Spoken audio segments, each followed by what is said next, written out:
was Halloween night of 2007, freshman year in high school, and I was with my friends, Ivan, Ryan, and Jesse. We were all dressed as the Super Mario characters. I was Luigi since I was the second tallest. Ivan was Mario since he's short and buff.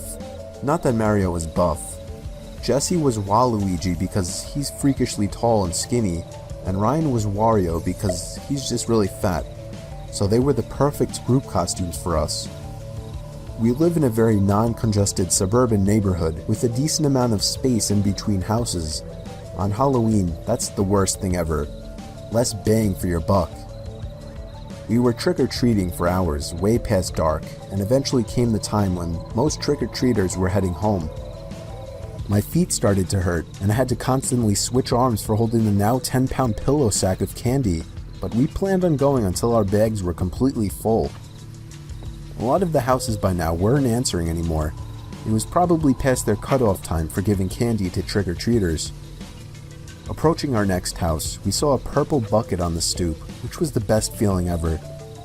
I was the one to get close enough to realize it was empty, which was the worst feeling ever. I turned around when I heard a knock at the window of the house. We all looked at the window. Couldn't see anyone, but heard someone call out, "Wait." The door opened and an older man, late 40s, already balding, stepped outside. He told us to come inside so he can get us some more candy. I said we could just wait out here. He responded saying something along the lines of, "Nonsense, come on in, we'll get you your candy." Ivan stepped in and said, "It's alright. Come on Dan, let's go." I told the guy to take care and apologized. He just stood there watching as we walked off, not saying anything. I felt bad, but at the same time, that guy seemed like a creeper, and I figured I just dodged a bullet not going in there. If the story ended there, it wouldn't be scary, so of course, it didn't end there. We skipped a few of the guy's neighboring houses just to get further away, and continued on with our business. We were walking down close to the nature preserve now, so there weren't many houses around us.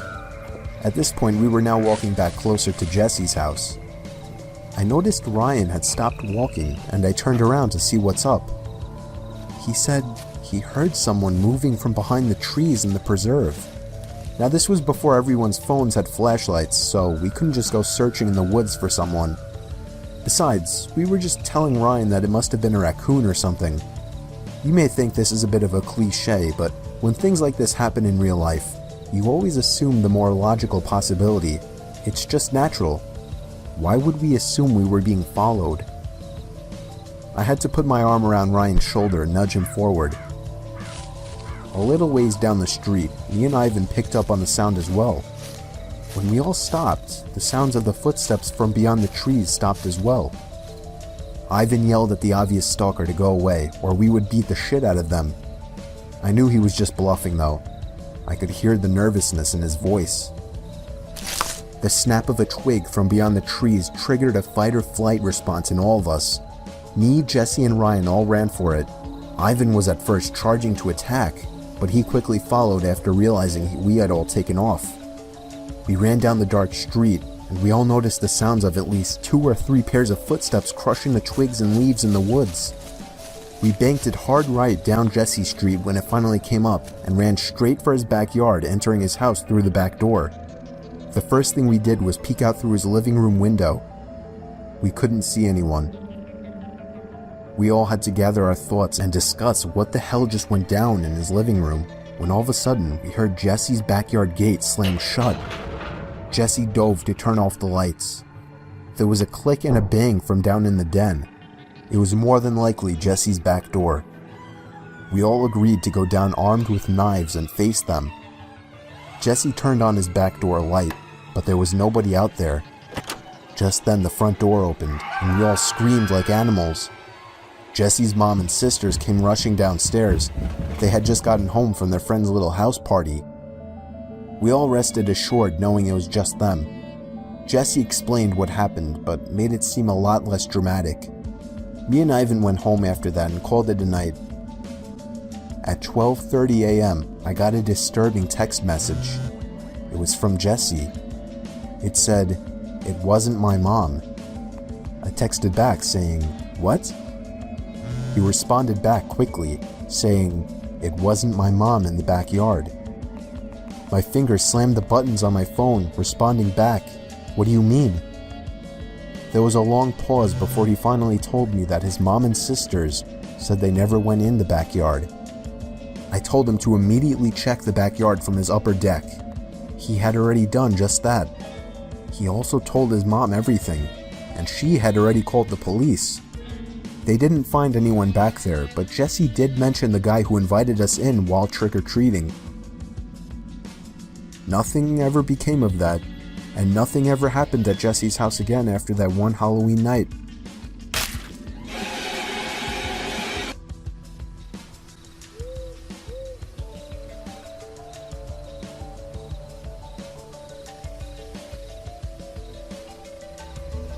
So me and a couple of my buddies went camping last summer alongside the Willamette River. We actually had a decent hike into the deep end of woods. We did some night fishing, listening to music, and basically drank to the point where everything was funny later in the night. I would guess we finally called it a night somewhere past 2 a.m. I shared a tent with one of my buds while the other two shared another tent. We heard them laughing about something. At first we laughed at the sound of their laughing, but it soon got annoying and we yelled for them to shut up. One of them responded, "It isn't us." I sat up, startled at the response. I came to realize that it was the sound of only one person laughing, and it didn't sound like either one of my friends. Even in my drunk state, I realized how odd it was for somebody to be out this far in the woods so late at night. The laughing gradually got closer and louder to our campout. My friend shot up and looked at me with a worried look on his face. I heard my other friends scream over to us that they were getting freaked out. As the laughing got even closer, I could make it out very clearly to be the laugh of a male, probably in his 30s or 40s. He sounded like he was as drunk as us, messing around with friends, but we only heard his laugh, nobody else. There was something indescribably creepy about his laugh too, as if it was missing something to it. You had to be there to understand what I mean. The laughing was now just at the edge of our campsite. But we couldn't hear any footsteps at all. Now that may not seem like a big deal. It was impossible to move through that without making noise. And finally, all of a sudden, the laughing stopped completely. We had no idea where whoever that was standing, as he hadn't made a single stepping sound. We sat there in silence looking at each other. My friend was clearly freaking out, but he was keeping it together the best he could. Finally, something broke the silence.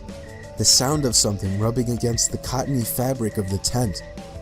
We saw the outline of a hand through the moonlight, pressing on the tent. We both screamed at the top of our lungs before getting out of the tent. We ran as fast as we could through the woods, our other friends following us. After about 5 minutes of running, we somehow found our car. I actually puked from running so much before taking the wheel. I don't condone drinking and driving, but I still believe we were just in this situation. By far the most horrific experience of my life. No idea who or what the hell that was, or what they wanted.